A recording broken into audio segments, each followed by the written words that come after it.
Press In. Le décryptage de l'actualité vu par iWeb. L'information pour vous et avec vous en toute objectivité et impartialité.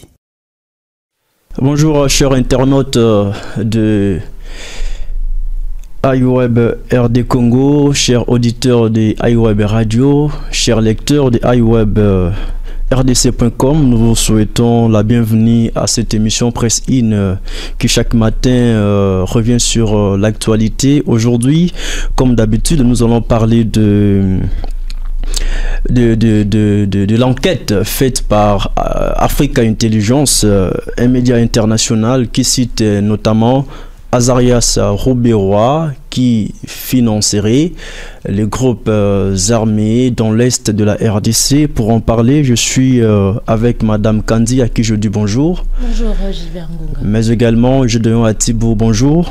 Bonjour Gilbert, bonjour Kandi. Elle vient de marquer son grand retour sur ce plateau. Et voilà. Après avoir brillé d'absence. Ça qu'une seule fois, non, c'est seulement hier que j'étais pas là. J'espère que ce sera un retour très prometteur et plein de révélations. Tout à fait. Bonjour à toi Gédéon. Merci beaucoup. Alors aujourd'hui, nous allons, comme je l'ai dit tantôt, parler sur l'implication des Azarias Rouberois qui financerait un groupe armé au nord Kivu, à l'est de la RDC.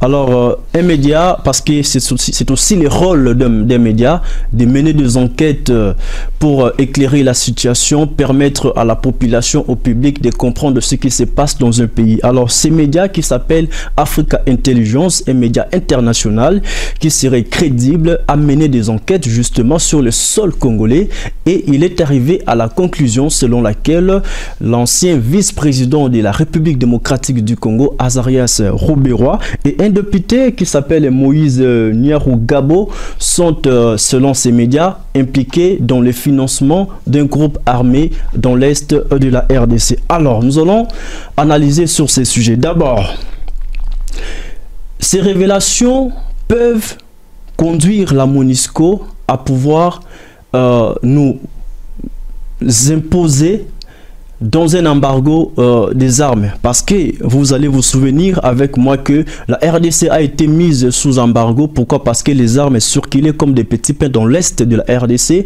Il y avait des politiciens, des généraux, des colonels qui étaient cités, et ces derniers facilitaient les groupes armés pour combattre les civils congolais. C'est pour cette raison que la MONUSCO avait soumis la République démocratique du Congo sous embargo. L'embargo a été levé et ensuite nous étions soumis sous les systèmes de notification. Aujourd'hui, c'est une victoire diplomatique.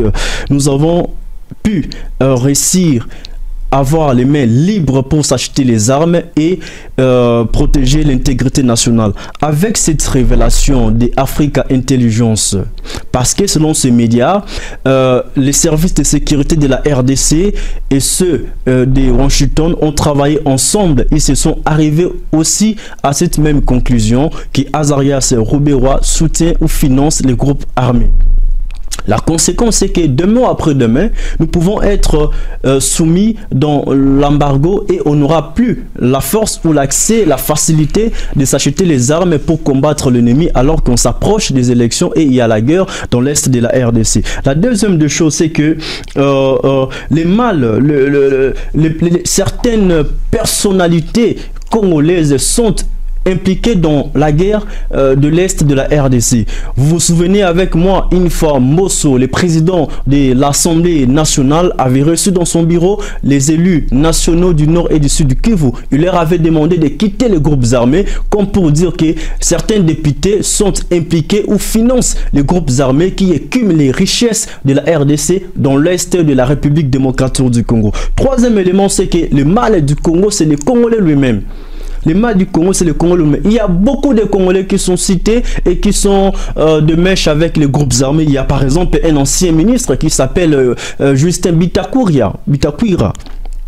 Il était sanctionné par l'Union européenne l'année 2022. il était accusé de commettre des abus contre les droits de l'homme et il serait parmi les gens qui financent les groupes armés, un ancien ministre de ce pays. À part lui, il y a Willy Ngoma, le porte-parole de l'armée du M23. C'est un Congolais, mais qui tue ses propres frères dans l'est de la RDC. Il y a même un colonel qui a été aussi sanctionné par l'Union européenne qui s'appelle Joseph. Et tous ces gens-là sont des Congolais, mais qui tuent leurs propres frères plutôt congolais. Alors, qu'est-ce qu'il faut faire? Ce qu'il faut faire, c'est d'abord trouver une solution en interne. Parce que moi, je suis de ceux qui pensent que les problèmes du Congo doivent être résolus au Congo et par les Congolais eux-mêmes. Faire une table ronde, appeler toutes les grosses pointures de la politique congolaise, les mettre autour d'une table pour discuter sur la situation sécuritaire de la RDC. La deuxième des choses qu'on doit faire, la justice doit se saisir de ces dossiers parce qu'il y a c'est une révélation grave que Azarias soit impliqué ou pas, la justice peut se saisir du dossier et enquêter sur les dossiers. Et s'il faut condamner l'ancien vice-président de la République démocratique du Congo, et ça sera ça une façon de dissuader les autres. Alors si moi aussi je m'implique à soutenir les groupes armés, je pourrais connaître plutôt les mêmes sorts que telle ou telle personne. Autre chose, c'est que je suis d'avis avec beaucoup de gens, avec les relationnistes qui disent que en relation internationale, la guerre c'est la règle et la paix c'est l'exception. Peu importe ce qu'on fera, la table est ronde, la justice peut se saisir, oui, il y aura toujours la guerre. Mais c'est que nous voulons un semblant de paix dans l'est de la RDC qui va nous permettre de mieux organiser les élections en 2023. La guerre sera toujours là, il y aura toujours des problèmes, mais nous voulons un semblant de paix dans l'est de la RDC. Et ça sera une façon pour nous de vivre en paix toujours, pour toujours. C'est ça en fait. Un semblant de paix, non. La paix au vrai sens du mot. Il y aura jamais la paix au vrai sens du mot parce que la guerre c'est la règle et la paix c'est l'exception. Aussi longtemps que nous avons les richesses minières dans l'est de la RDC, il y aura toujours des problèmes. Voilà pourquoi je parlais du semblant du plan de vie, relations internationales. Je pense que c'est du point de vue théorique. Hein, et sur un autre terrain, on peut, si on s'organise, on peut bien arriver à recréer, à avoir cette paix-là. Pas une paix totale. Une paix partielle, oui. Le seul État, le seul pays à avoir dans son sol des mines. Non. Est-ce que c'est dans tous les pays? Nous en avons beaucoup. Je suis d'accord avec toi. Mais est-ce que c'est dans tous les pays où il y a de la richesse qu'il y a forcément la guerre? Citez-moi un seul pays qui a beaucoup de richesses qui n'a pas la guerre. Pourquoi on doit se mettre en condition d'accepter que chaque jour, il y aura un enfant, une femme, un homme qui mourra innocemment parce que nous avons des richesses? Il y a des choses qu'on ne doit pas dire, Gilbert. Azarias Rouberois, c'est un Rwandais. Il est né le 20 août 1964 à Gisenyi. Mais il a quand même été placé vice-président, chargé de commission politique, de défense et de sécurité. Chili. Pourquoi est-ce que nous n'avions pas à cette époque-là un Congolais qui aurait assumé ce poste? Et quand on suit, on va encore dire que Azarias Rouberois est à la tête de RCD Goma, qui est un mouvement rebelle. Et quand ils ont décidé de se retirer de nous, ils ont même eu à dire qu'il a dit qu'ils vont retirer même de l'Assemblée nationale des députés qui faisaient partie de leur mouvement, qui certainement portaient des noms qui avaient des ro et des ri dedans, donc des Rwandais. Vous êtes un raciste apparemment. Azarias Rouberois, j'accepte d'être raciste face au Rwanda parce que le Rwanda ne nous veut pas du bien. Tous les jours, on compte des enfants, des femmes, des hommes qui meurent de manière atroce. Azarias Rouberoua est en train d'errer tranquillement, librement. Il vit, mais il est accusé de certaines choses. Dans ses réclamations, lorsqu'il se retirait de 1+4 et tout ce qui va avec, il a même dit l'une des raisons pour lesquelles il s'est retiré, c'est que le gouvernement congolais n'a pas... c'est quoi les mots? N'a pas respecté l'accord, entre autres réintégrer les rebelles dans l'armée congolaise.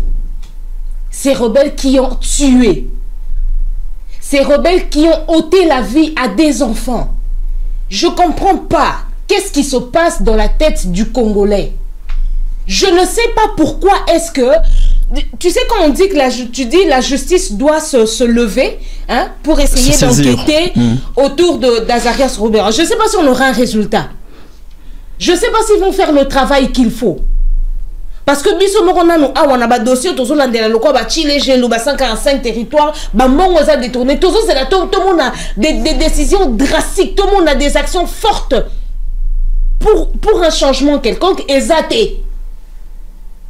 Quand Azarias Rouberoua on mutu ba Roland de la paix va découvrir et puis après ba zu Azarias Rouberoua ba kangi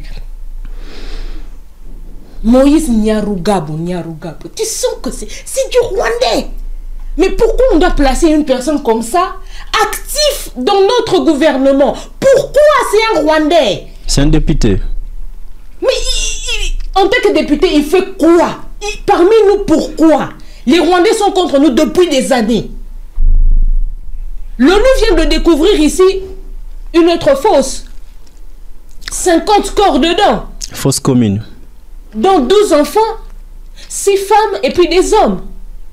Une autre fosse avec 6 hommes dedans. Et Dieu. Pardon, je mets la pause. Je risque de finir l'émission. Je crois que le sujet est tellement piquant qu'on ne sait pas quel élément qu'il faut aborder. Je vous ai suivi avec beaucoup d'intérêt. Et c'est une autre manière de participer à la reconstruction et au développement de notre pays. Je le disais dans le numéro de presse d'hier que le journaliste, son arme, c'est la tête, c'est les stylos, c'est les cerveaux. Et voilà, on fait avec pour aider le gouvernant à prendre des meilleures décisions sinon pour l'avenir de la nation. Du moins, en ce qui me concerne, j'ai décidé de ne pas faire partie du camp des applaudisseurs et j'ai bien préféré d'aider le gouvernement, d'aider le chef de l'État avec des critiques objectives. Je m'en vais d'abord d'entrée de jeu rendre hommage à des icônes, à deux personnalités importantes de notre pays, à nos héros nationaux, en l'occurrence de Patrice Emery Lumumba et de Laurent Désiré Kabila. Tous deux assassinés lâchement par les ennemis de la paix de la République démocratique du Congo. Et nos pères de l'indépendance, comme je parlais de Patrice Lumumba, je désirais Kassavubu, je ne pense pas qu'ils sont heureux dans leur tombe en ces nets moments, quand ils voient tout ce qui se passe au Congo, quand ils voient la lutte pour laquelle ils sont morts, et être heureux de tout ce qui se passe. Et je vais lancer un appel à tous les Congolais, lancer un appel à tous les autorités politico-administratives et même militaires, que d'être quand même, de rendre hommage à ces deux personnalités, puisque la seule manière, la bonne manière de rendre hommage et d'honorer la mémoire de ces deux héros nationaux, c'est de s'aligner, c'est de marcher sur les traces et de s'engager dans le combat qui a été les leurs. Et je crois que je vais m'acclôturer par là. Pour comprendre cette question, je crois que c'est une question complexe, extrêmement complexe, et j'ai bien préféré aborder quelques points pour que l'on comprenne exactement dans quelle situation nous sommes embarqués justement. Il y a 2 points ou 3 points que j'aimerais aborder sur ce plateau. D'abord, le premier point, c'est comprendre l'origine et cause de l'insécurité dans la partie Est. Kandi tout à l'heure a essayé de tirer à boule rouge sur Azarias Rouberois. Il s'est insurgé contre le fait que on a eu de Congolais, on a eu des étrangers ou encore de Rwandais à des fonctions importantes de la République du Congo, alors que ceci ne devait pas être le cas. Je m'en vais vous dire que cette histoire est tellement complexe. Et pour comprendre ceci, c'est pourquoi je préférais parler des origines, de l'origine et même des causes de cette situation. Et on a dit toute personne est congolais, toute personne qui s'est retrouvée sur le sol congolais avant l'indépendance de 1960. D'ailleurs, la question a été au cœur du débat. La question a fait des victimes à l'époque et on ne voulait pas, beaucoup de tendances ne s'accordent pas sur ce point-là. On voulait qu'on puisse octroyer la nationalité congolaise à un groupe d'individus qui serait venu je ne sais où. Et voilà, ceci a mené beaucoup de débats et beaucoup de tractations et même de lever des boucliers. Alors pour statuer cette question, parce que la nation devait être placée au-dessus de tout, parce que la nation devait être privilégiée, on devait quand même arriver à donner la meilleure direction possible à la République du Congo. C'est comme ça qu'on a décidé de faire simple, c'est-à-dire on reconnaît tout Congolais, celui qui a été sur le territoire national avant l'indépendance. Et de ce point de vue-là, Azarias Rouberois, Moïse Nyarugabo et tous les autres que vous venez de citer, ils sont devenus congolais de cette façon-là. Alors c'est comme ça que j'ai dit l'origine, déjà le départ était déjà très mal amorcé. On est très mal parti quand on comprend l'origine. Et même quand on comprend même les causes de l'insécurité de la partie Est, vous comprendrez que tout tourne autour d'une seule question, tout tourne autour de la taille du pays, tout tourne autour des richesses à foison dont regorge la République démocratique du Congo, et ceci fait que nous soyons quand même convoités par les pays voisins, vous voyez. Alors c'est cela au moins le départ qui a été mal amorcé, je le disais.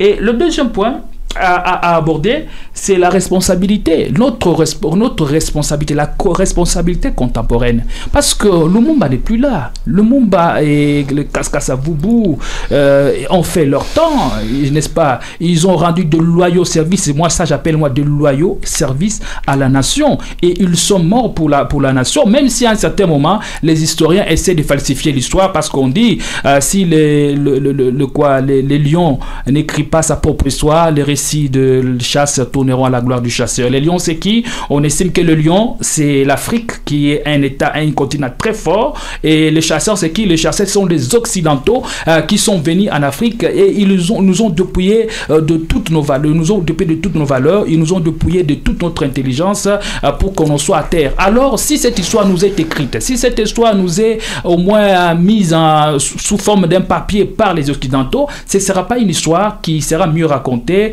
ne racontera mieux son histoire que la personne qui l'a vécu, que l'auteur. Alors notre histoire, l'histoire congolaise, l'histoire africaine nous est racontée par des étrangers, et c'est très malheureux. La responsabilité dans tout ça, c'est laquelle? Moi j'ai toujours été le partisan de la responsabilité, de l'irresponsabilité, le partisan de la conscience et de l'inconscience. Nous devons être dans ce précaré là pour juste comprendre ce que nous devons faire nous aujourd'hui. C'est vrai, Mais le départ a été on est très mal parti. Et aujourd'hui, on se retrouve dans ces pétrins-là. Que devons-nous faire maintenant pour juguler cette crise, juguler cette équation? C'est ce qu'on n'arrive pas à faire. On n'arrive pas à comprendre. Je disais dans le numéro de presse hier que nous avons 3 types de politiciens. Des politiciens fonctionnaires, le politicien qui sont machiavéliques, et la 3e catégorie de politiciens, c'est les politiciens nobles, ou les politiciens qui pensent au développement de sa société, au développement de sa communauté. Et dans la plupart des cas, on a l'impression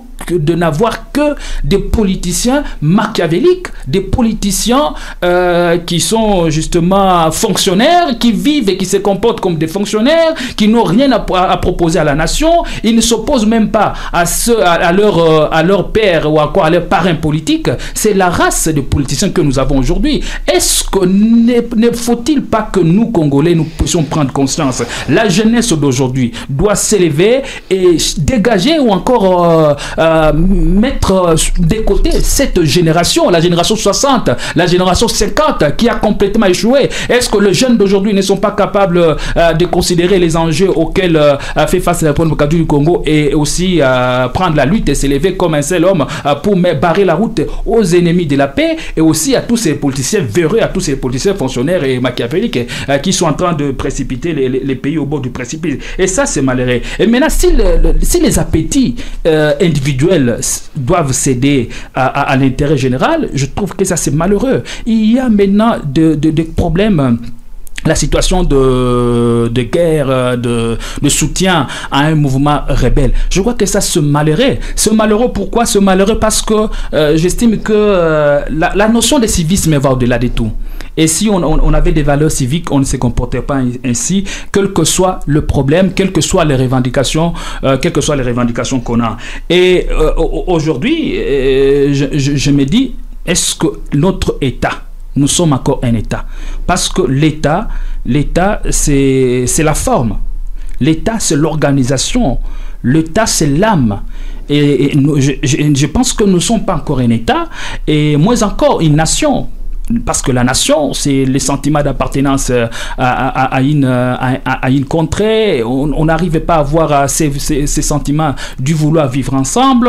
Vous l'avez remarqué avec cette situation qui règne sur la place politique, dans la sphère politique. Dans l'un des numéros, je disais d'ailleurs, et je suis heureux d'être prophète. Et je ne suis pas prophète du malheur. Je suis heureux d'être l'écrivain du présent, car c'est ça le journaliste. Je l'avais dit ici que la situation à laquelle on assiste risque de nous conduire vers une guerre civile. Et ça, maintenant, ce sont là les signaux, les indices qui prouvent à suffisance qu'on est en train d'aller tout droit vers une guerre civile que nous ne souhaitons pas, parce que si on y arrive, nous risquons de vivre des jours très malheureux que ceux-là qui ont vécu nos pères de l'indépendance. Pour terminer, je vais prendre cette interpellation tout simplement. Ça, c'est un média étranger qui a révélé. Et j'aurais souhaité, et ça me ferait du bien si c'était un média congolais par exemple. Pourquoi ce ne serait pas un média national qui par exemple révélait tout ceci? Pourquoi ce ne serait pas le service de renseignement qui mettait sur la place publique toutes ces informations importantes? Encore une fois de plus, je me dis, nous sommes inconscients. Nous ne savons pas ce que nous faisons. L'État, la forme de l'État n'existait pas. Les médias, on n'arrive pas à donner suffisamment de moyens aux médias. Et je pense que si on nous donnait suffisamment de moyens à iWeb RDC ou encore à tous les médias que nous avons ici en République du Congo, on pourrait bien arriver à faire ce travail. Je suis malheureux que ce travail, que ces révélations fracassantes soient menées par un média étranger. Pourquoi ce ne serait pas un média national? Pourquoi ce ne serait pas les services de renseignement? Ce sont des questions que je me pose et je me dis que services de renseignement en collaboration avec les services de renseignement de Washington. Non, selon Afrique Intelligence, nos services de renseignement, notamment ANER et les services de renseignement de Washington, ont mené des enquêtes conjointes et se sont arrivés à ces conclusions-là qu'il y a certaines personnalités congolaises, notamment Azarias Robérois, qui soutenaient un groupe armé. Je doute fort que ce soit les services de renseignement congolais, mon cher. Je doute fort. Non, mais c'est ce média qui l'a publié. Mais pourquoi nos services de sécurité n'arrivent pas à mettre sur la table toutes ces informations? Parce que ce sont des informations sensibles. L'ANER travaille. Et quand vous le mettez sur la place publique, l'ANER travaille, mais seulement elle n'est pas autorisée à tout mettre sur la place publique. Il y a des informations sensibles que l'ANER gère dans son coin. Il y a d'autres informations qui méritent d'être diffusées pour juste 20 secondes. Juste 20 secondes. Et maintenant, quand c'est un média étranger qui met ces informations extrêmement sensibles sur la place publique, maintenant le présumé auteur, le personne dont on fait mention dans ces rapports menés par Afrique Intelligence, écoute, je crois qu'elle trouverait tout le moyen pour s'en disculper et pour dire voilà, nous ne sommes pour rien, nous sommes clean. Pour quand vous mettez déjà ces informations sur la place publique, j'ai traité ce matin un communiqué de presse, j'ai donné un comité de presse de l'ancien vice-président de la RDC, Azarias Ouébouroua, qui a démenti son implication dans le financement d'un quelconque groupe armé dans l'est de la RDC. C'est ça tout le problème. Est-ce que le procédé serait celui-là? Le procédé. C'est une décision, c'est vrai, mais c'est une information à prendre sur des pensées. Mais c'est déjà à consulter Azarias Ouébouroua et les députés en question avant de publier l'enquête. Ils l'ont dit sur les chaînes internationales que nous avons consulté ces personnes-là. Ils ont nié en tout cas qu'elles ne sont pas concernées. Est-ce que la consultation suffit, Gilbert? Les gens qui ont bouffé l'argent des 145 territoires, les gens qui ont bouffé l'argent de Chile Gelou, Craig s'est avancé des raisons et des raisons. On est allé les inquiéter. Ils se sont défendus. On a tout simplement pris Craig 7, on les a retirés de là. Mais l'argent est passé, c'est fini, on ne retrouve pas l'argent. Le média, ce n'est pas un appareil judiciaire, madame. Si Azarias et le député cité dans ces rapports vont se défendre, ça ne sera pas dans ces médias-là. Ils vont se défendre devant la justice. Voilà pourquoi je dis que la justice doit se saisir du dossier pour enquêter davantage. Et moi, je suis en train de me poser la question. Interpeller les gens identifiés dans ces rapports. Je suis en train de me poser la question de savoir ce qui justice ou aux autres. Tangwa akosa la musala wana ndenge sengeli et puis to résultat. Je voulais comprendre. Je voulais juste dire quelque chose. Et puis une question que tu as posée, pourquoi les médias locaux ne font pas des enquêtes? Justement parce que les médias locaux n'ont pas assez de moyens, ni les moyens financiers, ni les moyens matériels pour faire des enquêtes de ce niveau-là. On en a besoin. Nos médias locaux ne sont pas crédibles. Il y a certains médias qui sont crédibles, plus crédibles que le nôtre. Non, je dis les médias étrangers. Non, assez crédible que le nôtre. Vous pensez que tous ces médias-là étrangers sont pas cités? Je dis seulement que les médias locaux ne sont, la plupart des médias locaux ne sont pas crédibles. C'est ça qu'on fait croire à l'opinion. Même s'ils ont, c'est ce qu'on fait croire à l'opinion. Arrivent à mettre sous la place publique les résultats d'une enquête, elles seront remises en cause. Justement, ils n'inspirent pas confiance. C'est ce que l'Occident. De la crédibilité. Attendez, tu as parlé de comprendre. C'est ce que l'Occident. C'est ce que l'Occident veut nous faire. L'Occident a voulu faire croire à l'opinion nationale. Vous voyez, parce qu'aujourd'hui, je donne un exemple, parce que vous êtes arrivé sur ce terrain-là. Moi, j'estime que nous sommes en plein néocolonialisme et le néocolonialisme est exercé entre autres par le média. Et le média, c'est un moyen d'imposition de la culture occidentale, de la culture étrangère dans un pays, je ne sais pas, X, Y. Vous voyez, aujourd'hui, je donne l'exemple. Nous avons des médias, nous avons des professionnels des médias, nous avons des journalistes aguerris qui peuvent faire des enquêtes, qui peuvent aider leur pays avec de bonnes analyses. Seulement, il faut que ce média-là soit dans les moyens. Justement, il faut qu'on leur donne des moyens. Alors, qu'est-ce qui s'est fait? On a privé à ces médias de moyens pour qu'ils ne puissent pas réfléchir. Puisque j'estime que lorsqu'un média comme iWeb a suffisamment de moyens, il sera impossible que l'on vienne nous manipuler ou qu'on vienne inoculer dans notre chai des idées balkanistes ou qu'est-ce que j'ai encore. Je prends l'exemple de Canal+, je le cite exactement. Canal+, c'est combien d'argent que gagne Canal+ en République du Congo? Canal+, c'est dans combien de maisons? Une population de combien d'habitants sur toute l'étendue nationale? vous avez des hôtels, vous avez les bars, vous avez les terrasses. Et l'image, les droits sont payés par le comptoir Congolais. Donc ce sont les Congolais aujourd'hui qui enrichissent un blanc. Et chaque jour qui passe, le Congolais ou l'Afrique est en train d'enrichir un blanc sur 10 ou encore 5 blancs sur 10. Il devient beaucoup plus milliardaire et millionnaire au détriment du peuple congolais. Je me dis, pourquoi ne pas faire la même chose? Pourquoi ne pas fermer Canal Plus? Madame, attendez, pourquoi ne pas fermer Canal Plus?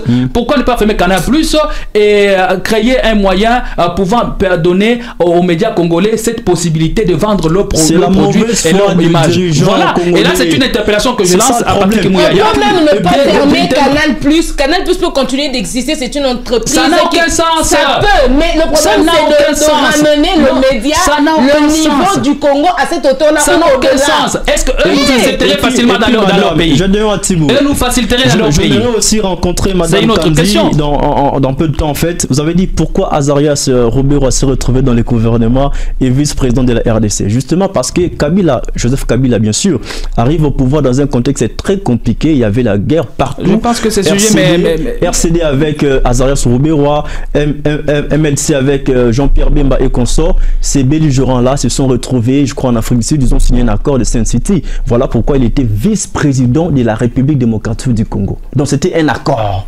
On doit résolver. Pourquoi on va faire un accord pour accéder au pouvoir? Pourquoi on va faire un accord avec un Rwandais? On doit résolver la question des nationalités. Avec un rebelle. Pourquoi? Parce qu'on voulait la paix. On voulait imposer la paix. Pour imposer la paix, tous les coups sont permis. Tout le moyen, il y a la guerre, il y a la négociation. Je suis d'accord avec toi. Pour imposer la paix. Où est la paix même dont tu parles? C'est où? Non, toutes les voies sont permises. Il y avait quand même un semblant de paix dans l'Est de la RDC. Tu dis bien semblant. Papa, c'est le mot semblant là qui faut qu'on fasse aujourd'hui c'est pire qu'hier, vaut meilleur qu'aujourd'hui. Non mais dans le hier là les gens sont tombés. Dans le hier là dont tu parles, les femmes, les enfants, les gens sont tombés. Il faut pas perdurer dans cette situation aussi longtemps qu'on ne va pas éradiquer tout ce qui est rwandais et pas congolais dans notre gouvernement. Presse In. Le décryptage de l'actualité vu par iWeb. L'information pour vous et avec vous en toute objectivité et impartialité.